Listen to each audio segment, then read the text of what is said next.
नमस्कार, जन उत्तराखंड में आप सभी का स्वागत है। मैं हूं प्रभात। सबसे पहले हेडलाइंस।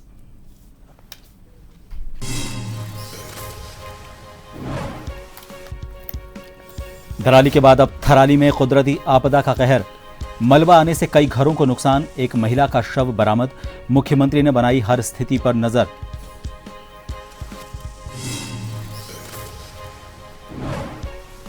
बादल फटने के बाद राहत बचाव कार्य में जुटा जिला प्रशासन। जिलाधिकारी संदीप तिवारी ने किया निरीक्षण।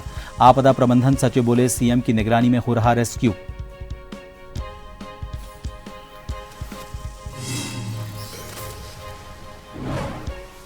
उत्तराखंड में बढ़ते गन कल्चर पर हाईकोर्ट सख्त। डीजीपी और गृह सचिव से पूछा, प्रदेश की सुरक्षा व्यवस्था क्यों चरमराई। 2 सप्ताह में विस्तृत योजना पेश करने के आदेश।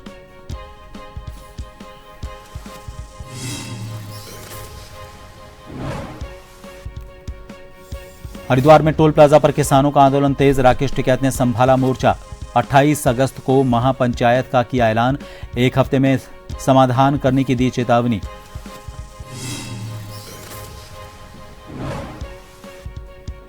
और हल्द्वानी में एडीजी मुरुगेशन ने ली विजिलेंस की बैठक। भ्रष्टाचार के खिलाफ कार्रवाई के दिए निर्देश। बोले, सीबीआई की तर्ज पर काम करेगी उत्तराखंड विजिलेंस।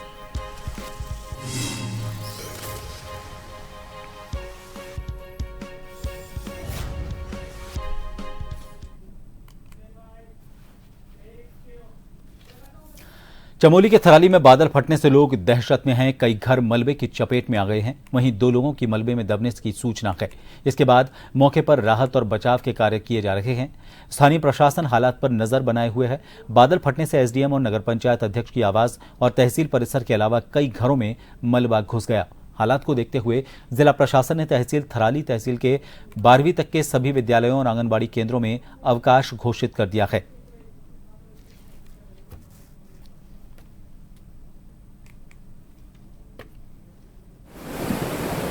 थराली में रात में अतिवृष्टि से जो है थराली शहर हो गया, तहसील परिसर हो गया, सागवाड़ा गाँव हो गया, चेपड़ो हो गया, आसपास के इलाकों में काफ़ी अतिवृष्टि हुई, काफ़ी जो नुकसान हुआ है। और मलबा आने से जो है एक कविता नाम की महिला जो है 20 साल की दब गई है वहाँ पे महिला। और एक व्यक्ति गंगा जोशी जो है चेपड़ो में लापता है, वो 72 साल की एज है। रात में ही हम लोगों ने मूव करा दिया था। डीआरएफ की टीम थी, एसडीआरएफ की टीम थी, डीडीआरएफ की हमारी टीम थी, वो मुफ्त कर दिया था क्योंकि रास्ता के लिए ब्लॉक हो गया है और इसलिए जो है बहुत दिक्कत हो रही है लोगों को। मुख्यमंत्री पुष्कर सिंह धामी ने थराली आपदा पर दुख जताया है। उन्होंने एक्स पर लिखा कि जिला प्रशासन, एनडीआरएफ, पुलिस मौके पर पहुंचकर राहत और बचाव कार्यों में जुटी हुई है।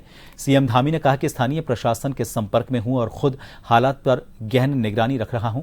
ईश्वर से सभी के सकुशल होने की प्रार्थना करता हूं।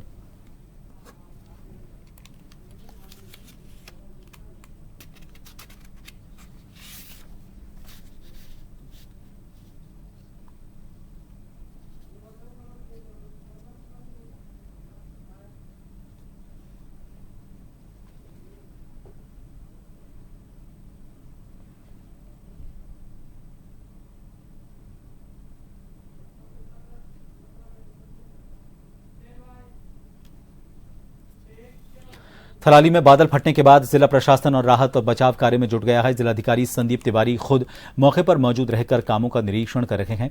इस दौरान उन्होंने लोगों से जानकारी ली। हरमनी के पास मार्ग सुचारू कर दिया गया है। प्रशासन ने आमजन से सुरक्षित जगहों पर जाने की अपील की है।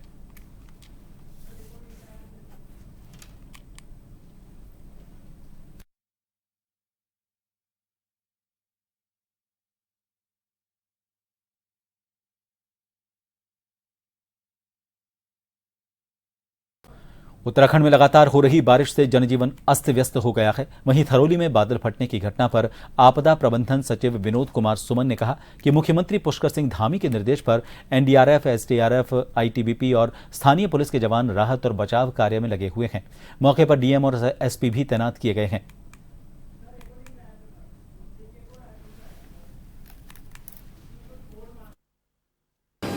चमोली में थराली कस्बे में अधिक बरसात होने के कारण थराली कस्बे में कुछ घरों पर मलबा आया है। 10-12 घरों में बहुत अधिक मलबा है। 20-25 घरों में जल भराव और थोड़ा सा मलबा है। स्थानीय गली और मोहल्ले में काफ़ी पानी भरा हुआ है, मलबा भरा हुआ है। 5-6 गाड़ियाँ दबी हैं। एक व्यक्ति की डेड बॉडी मिली है, एक व्यक्ति लापता बताए गए हैं। एसडीएम आवास में भी काफ़ी ज़्यादा मलबा भरा है। घटना के बारे में माननीय मुख्यमंत्री जी द्वारा अपडेट लिया गया, उनको पूरी स्थिति से अवगत कराया गया। उनके द्वारा विशेष एहतियात बरतते हुए कार्रवाई करने के निर्देश दिए गए हैं। चीफ सेक्रेटरी सर अभी एचयूसी में विजिट करके गए हैं। उनके द्वारा सभी प्रकार की स्थिति की समीक्षा की गई है और सभी व्यवस्थाओं को सुचारू करने के निर्देश दिए गए हैं। उत्तराखंड में मौसम विभाग बारिश का अलर्ट जारी किया गया है, जो सही साबित होता दिखाई दे रहा है। प्रदेश के अधिकतर जिलों में भारी बारिश के साथ साथ जलभराव देखने को मिल रहा है। रुड़की में भी बारिश के चलते गली मोहल्लों में पानी भर गया, जिससे लोगों को काफी परेशानी का सामना करना पड़ा। लोगों में नगर निगम और प्रशासन के प्रति काफी रोष देखने को मिला।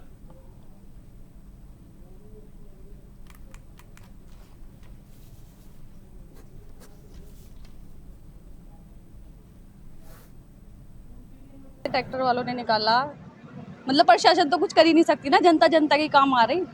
और दो वोट, लोगों को वोट दे रहा है, प्रशासन को वोट दे रहा है और पब्लिक काम आवे। ऐसे थोड़ी ना होता है, जैसे मतलब कि प्रशासन घर में बैठी है और पब्लिक परेशान हो रही। तो जनप्रतिनिधि कोई नहीं आ रहा? कोई नहीं आता। देखो क्या हाल है, चारों तरफ पानी पानी है, इधर कुछ नहीं है। मौसम विभाग ने उत्तराखंड में भारी बारिश की चेतावनी जारी की है। देहरादून, बागेश्वर, नैनीताल और पिथौरागढ़ में कहीं कहीं भारी से बहुत भारी बारिश और आकाश से बिजली चमकने का अलर्ट जारी किया गया है। पर्वतीय क्षेत्रों में भूस्खलन और निचले इलाकों में बाढ़ को लेकर सतर्क रहने की सलाह दी गई है।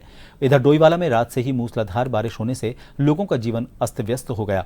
नदी नाले उफान पर हैं। बारिश के चलते बुल्लावाला गांव में लोगों के घरों में पानी भर गया और एक घर का पुश्ता भी ढह गया।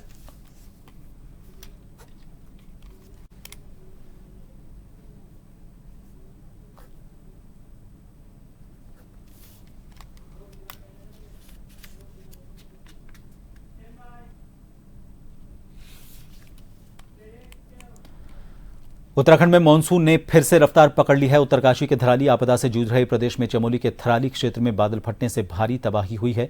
विधायक विनोद चमोली ने कहा कि बरसात के कारण लगातार आपदाएं आ रही हैं, जिनसे निपटने को सरकारें प्रयास कर रही हैं। उन्होंने ये दावा किया कि देहरादून में जल भराव कम करने के प्रयास सफल रहे हैं और जल्द ही शहर को इस समस्या से निजात दिला दी जाएगी। बादल फटने की बहुत सारी घटनाएं हुई हैं और हम देख रहे हैं कि लगातार घटनाएं होती जा रही हैं, रुकने का नाम नहीं ले रही हैं। बहुत भारी नुकसान उत्तराखंड में इस बार बरसातों के दौरान हुआ है और अभी बरसात चल रहा है, इससे सतर्क रहने की आवश्यकता है। चिंता है कि किस तरह से आपदा के बाद जो परिस्थितियां बन रही हैं, कैसे उससे निपटा जाएगा। हम लोग लगातार प्रयासरत हैं, लोगों को कैसे राहत दी जा सकती है और आगे भविष्य में लोगों को नुकसान न हो, इसके लिए हम क्या कदम उठा सकते हैं, उस पर सरकार लगातार चिंता कर रही है, चिंतन कर रही है और आगे उस पर कार्रवाई करेगी। जहाँ तक मेरी विधानसभा का प्रश्न है, तो पिछले 8 वर्षों से मैं लगभग यहाँ पर विधायक के नाते काम कर रहा हूँ और मैं देख रहा हूँ कि हर वर्ष कहीं न कहीं चीजों में सुधार हो रहा है। के पात्र लोगों को प्रधानमंत्री आवास योजना के तहत प्रति आवास 2 लाख रुपए की धनराशि दी जाती है। इधर भिकियासैंण में नगर पंचायत अधिशासी अधिकारी प्रीति आर्य ने बताया कि बीते सत्र में पहली डीपीआर में 52 और दूसरे में 22 परिवारों को धनराशि मिल चुकी है। उन्होंने कहा कि नगर पंचायत टीम की तरफ से घर घर जाकर सर्वे किया जाता है।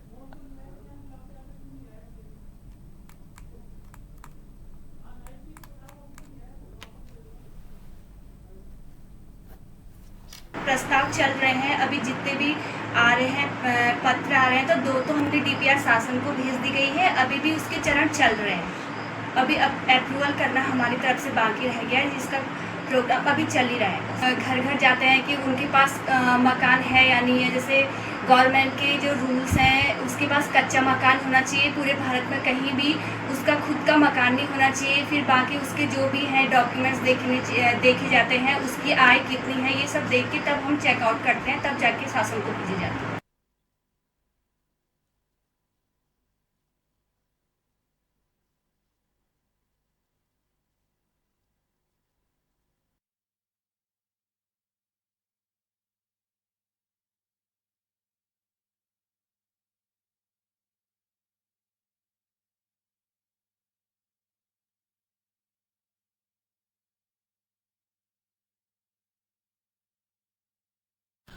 उत्तराखंड में जिस तरह के हालात बन पड़े हैं, वहां पर एनडीआरएफ, एसडीआरएफ और स्थानीय प्रशासन है लगातार अपनी तरफ से कोशिशें राहत देने की कर रहा है। और इस बीच हमारे साथ देहरादून से हमारे वरिष्ठ सहयोगी शैलेंद्र पांडे हमारे साथ जुड़ चुके हैं। शैलेंद्र, एक बार फिर एक और बादल फटने की घटना हुई है, लेकिन प्रशासन अपनी मुस्तैदी के चलते जल्द से जल्द राहत और बचाव कार्य वहां पर पहुंचाने की कोशिश कर रहा है। फिलहाल जो आज देर रात को बादल फटने की घटना हुई है, उसके बाद प्रशासन की तरफ से किस तरह के इंतजाम किए गए और किस तरह के हालात फिलहाल वहां पर रेस्क्यू को लेकर बने हुए हैं? प्रभात, आपको बता दें कि पिछले कल रात में थराली में बादल फटने से एक आपदा आई है, जिसमें 25 से 30 घर में मलबा घुस गया है। कोई सरकारी ऑफिस है, उनमें मलबा घुस गया है, पानी भर गया है। साथ ही 5 से 7 गाड़ियां हैं जो उसके अंदर दब गई हैं। एक आदमी की मौत की पुष्टि हो गई है और एक आदमी अभी लापता है, ये आपदा विभाग द्वारा बताया गया है। लेकिन जैसे ही आई है, आपदा विभाग द्वारा मुख्यमंत्री पुष्कर सिंह धामी के निर्देश पर वहां पर सीआरएफ, एनडीआरएफ, आईटीबीपी, एसबीआई जितने जवान है, इनको बिजली विभाग के जो के कर्मचारी हैं उनको लगाया गया, ताकि आम आदमी को जो मौलिक वहां सुविधाएं हैं जो कट गई है उनको बहाल किया जाए और लोगों को राहत पहुंचाया जाए। साथ ही वहां पर डीएम और एसपी कैंप किए हुए हैं और लोगों को सुरक्षित पहले वहां से निकाला जा रहा है। तो बहुत सारे जो लोग हैं उनको सुरक्षित स्थान पर लाया जाए। उत्तराखंड में लगातार बारिश हो रही है और 3 दिन तक अभी लगातार बारिश होने की संभावना है। इसके कारण उत्तराखंड में जनजीवन काफी व्यस्त हो गया है और अब इस तरह की आपदा पहाड़ों में कभी कभी आ ही जाती है, क्योंकि जब ज्यादा बारिश होती है तो उत्तराखंड के जो पहाड़ है, तो जीवित पहाड़ है, मिट्टी के पहाड़ है, तो मलबा आ जाता है, कहीं बादल फटता है, तो इस तरह की घटनाएं होती है। लेकिन अभी तक की बात की जाए तो प्रशासन द्वारा लगातार युद्ध स्तर पर प्रयास जारी है। प्रभात। शैलेंद्र, अब लोगों को सावचेत किया जा रहा है और उनको सुरक्षित जगहों पर जाने के लिए कहा जा रहा है, क्योंकि आए दिन इस तरह की घटनाएं हो रही हैं, पहले भी होती रही हैं। तो क्या किसी तरह के कोई शेल्टर प्लेसेस बनाए हुए हैं, शेल्टर्स बनाए हुए हैं जहां पर लोग सावधानी के तौर पर जाकर शरण ले सके तब तक जब तक कि मौसम इस तरह का खराब रहे?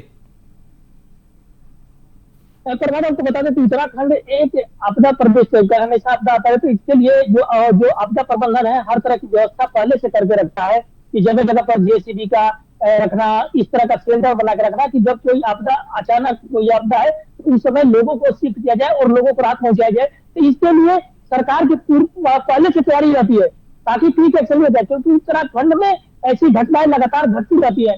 अगर इस तरह की व्यवस्था नहीं की जाएगी तो आम आदमी को काफी परेशानी होगी, जान माल होगी और हानि होगी। तो इसको देखते हुए आपदा विभाग पहले से तैयार रहता है और जैसे ही ऐसी चीज होती है तो क्विक एक्शन लेता है। लेकिन सबसे बड़ी बात यह होती है कि जो आपदा बादल पड़ता है तो इतना तेजी से पानी आता है कि उसमें बहुत सारे जन और धन की हानि हो ही जाती है। प्रभात। बहुत शुक्रिया शैलेंद्र तमाम जानकारी के लिए। तो प्रशासन और सरकार की तरफ से लगातार रेस्क्यू के लिए तुरंत सहायता पहुंचाई जा रही है। धराली और थराली दोनों जगहों पर इस तरह की जो आपदाएं आई हैं, थराली में फिलहाल जो ताज़ा आपदा आई है उसके बाद वहां पर पूरी टीमें मुस्तैदी से लोगों को निकालने की कोशिश कर रही हैं। एक व्यक्ति की मौत की खबर है और एक व्यक्ति घायल बताया जा रहा है। फिलहाल तेजी वहां पर काम में लाई जा रही है। एक छोटे से ब्रेक के लिए रुकेंगे, आप बने रहिए जन टीवी पर।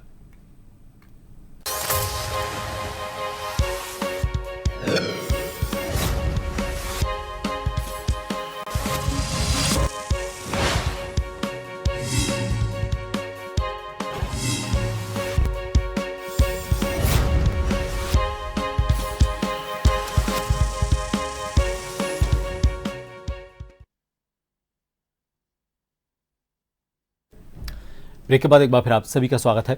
नैनीताल की प्रसिद्ध घोड़ा लाइब्रेरी पहल के नाम एक और उपलब्धि जुड़ रही है। घोड़ा लाइब्रेरी के संस्थापक शुभम बघानी का चयन नेशनल चेंज मेकर मीट 2025 के लिए किया गया है। इसका आयोजन गुजरात के पालनपुर में 4 सितंबर से 7 सितंबर तक किया जाएगा। शुभम बघानी का चयन शिक्षा के क्षेत्र में उत्कृष्ट कार्य करने पर हुआ है।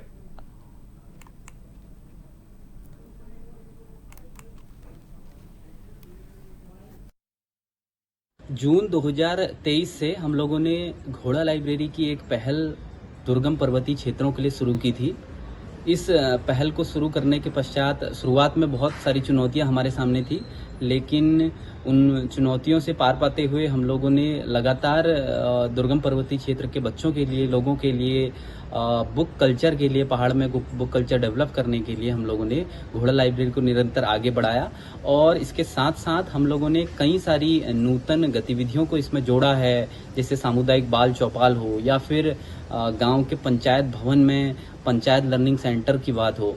तो इस पूरी प्रक्रिया के अंतर्गत आज हमारा चयन नेशनल चेंज मेकर मीट 2025 जो कि गुजरात में आयोजित की जा रही है, 4 सितंबर से 7 सितंबर तक ये समिट गुजरात में आयोजित की जाएगी। मीट के लिए संकल्प यूथ फाउंडेशन घोड़ा लाइब्रेरी की टीम से मुझे आमंत्रित किया गया है। रामनगर में श्री रामा मंदिर में संपत्ति को लेकर लंबे समय से विवाद चल रहा है, तो वहीं अब मंदिर समिति के वर्षों से चुनाव न होने को लेकर भी लगातार कई तरह के आरोप लग रहे हैं।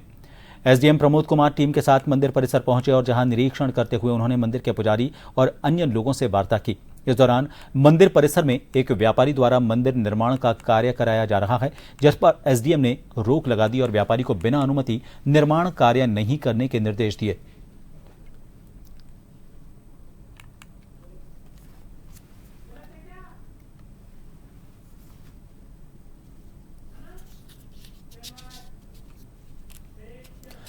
रुड़की के इकबालपुर में 25 अगस्त को चिकित्सकों का मेला लगेगा, जिसमें हर तरह की फ्री जांच होगी। इस कैंप में आंख, नाक, कान, brain, liver, sugar, cholesterol, BP जैसी सभी बीमारियों की जांच फ्री में की जाएगी और उनका इलाज भी आयुष्मान कार्ड के जरिए मुफ्त में किया जाएगा।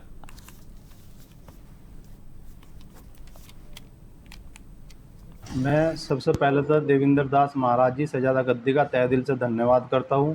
मेरे क्षेत्र के अंदर मेरे माध्यम से जो सेवाएं चिकित्सा की चला रखी हैं, मैं पूरी क्षेत्र की ओर से धन्यवाद करता हूँ। ये पेठा फैक्ट्री अमरपुर के मोड़ पे 25 तारीख को एक बहुत बड़ा कैंप लगने जा रहा है, जिसमें मैं आपके माध्यम से ये अपील करता हूँ सभी क्षेत्रवासियों से कि इस कैंप का ज़्यादा से ज़्यादा आकर इसका लाभ उठाएं और एक दूसरे को इसके बारे में बताएं। हर विभाग का इसमें डॉक्टर आ रहा है, हर तरह की जाँच होगी। और जिस तरीके से हमारे सुमित प्रजापति जी ने बताया है कि नेत्र के भी डॉक्टर है और फिजिशियन है, मेडिसन है और सर्जन है, ऑर्थो है, गायना है, तो इस तरीके से बहुत बड़ी एक टीम आ रही है और मैं तमाम महत इंद्रेश हॉस्पिटल के स्टाफ का तहे दिल से शुक्रगुजार हूँ। रामनगर में श्री रामा मंदिर में संपत्ति को लेकर लंबे समय से विवाद चल रहा है, तो वहीं अब मंदिर समिति के वर्षों से चुनाव न होने को लेकर भी लगातार कई तरह के आरोप लग रहे हैं। शनिवार को एसडीएम प्रमोद कुमार टीम के साथ मंदिर परिसर पहुंचे और यहां पर निरीक्षण करते हुए उन्होंने मंदिर के पुजारी और अन्य लोगों से वार्ता की। इस दौरान मंदिर परिसर में एक व्यापारी द्वारा मंदिर निर्माण का कार्य कराया जा रहा है, जिस पर एसडीएम ने रोक लगा दी और व्यापारी को बिना अनुमति निर्माण कार्य नहीं करने के निर्देश दिए। मंदिर के संबंध में बहुत पहले चुनाव हुए थे। सन 2006 में जिलाधिकारी महोदय के आदेश के द्वारा यहाँ पे कमेटी गठित की गई थी जिलाधिकारी की अध्यक्षता में। उसके उपरांत फिर ये संज्ञान में लाया गया कि दूसरे एक पार्टी के द्वारा राम मंदिर ट्रस्ट के द्वारा इसमें अपील की गई, सिविल जज की वहाँ अपील की गई थी। वहाँ से उनकी अपील खारिज हो गई। इसके बाद हाईकोर्ट तक ले गई थी। कथित मामलों में कुछ मैटर्स अभी भी इसमें लिटिगेशन में चल रहे हैं। इस कारण यहाँ पर चुनाव भी नहीं हो पाए, लेकिन इसी बीच प्रबंधन समिति के द्वारा संज्ञान में लाया जा रहा है। काफ़ी अनियमितताएं की जा रही है, काफ़ी दुकानों को गलत तरीके से जो है आवंटित किया गया है और मनमानी तरीके से उनको बिक्री भी किया जा चुका है। ऐसे में उसकी संपत्ति की खुलबुल होने की कोई संभावनाएं बन रही है।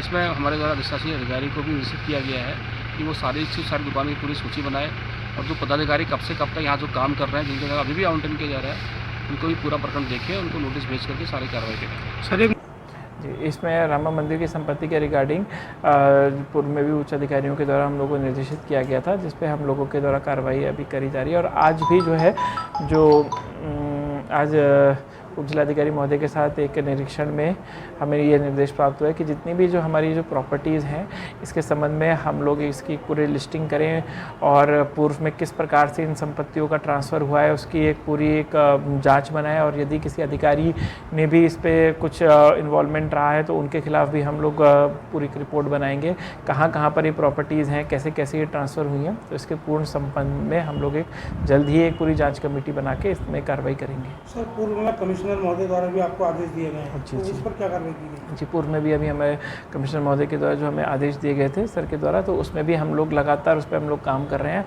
हम लोग उसमें जो भी इससे संबंधित उत्तराखंड हाईकोर्ट ने नैनीताल जिला पंचायत सदस्यों के कथित अपहरण मामले में स्वतः संज्ञान लेने वाली जनहित याचिका पर सुनवाई की। कोर्ट ने डीजीपी दीपम सेठ, गृह सचिव और डीएम नैनीताल वंदना सिंह वीडियो कॉन्फ्रेंसिंग के माध्यम से पेश हुए।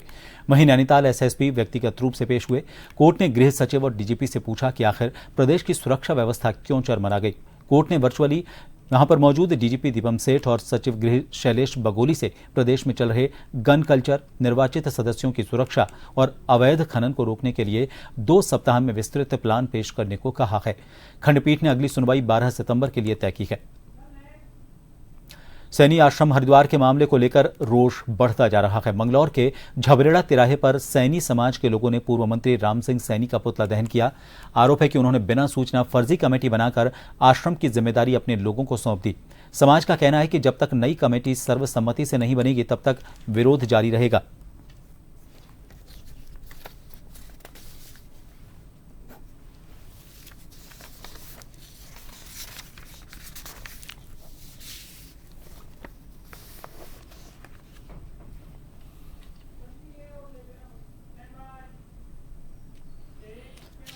उत्तराखंड हाईकोर्ट ने नैनीताल जिला पंचायत सदस्यों के कथित अपहरण मामले में स्वतः संज्ञान लेने वाली जनहित याचिका पर सुनवाई की। कोर्ट ने डीजीपी दीपम सेठ, गृह सचिव और डीएम नैनीताल वंदना सिंह वीडियो कॉन्फ्रेंसिंग के माध्यम से पेश हुए। वहीं नैनीताल एसएसपी व्यक्तिगत रूप से पेश हुए। कोर्ट ने गृह सचिव और डीजीपी से पूछा कि आखिर प्रदेश की सुरक्षा व्यवस्था क्यों चरमरा गई। कोर्ट ने वर्चुअली मौजूद डीजीपी दीपम सेठ और सचिव गृह शैलेश बगोली से प्रदेश में चल रहे गन कल्चर, निर्वाचित सदस्यों की सुरक्षा और अवैध खनन को रोकने के लिए 2 सप्ताह में विस्तृत प्लान पेश करने को कहा। खंडपीठ ने अगली सुनवाई 12 सितंबर के लिए तय की है। फिलहाल के लिए इस बुलेटिन में इतना ही। नमस्कार।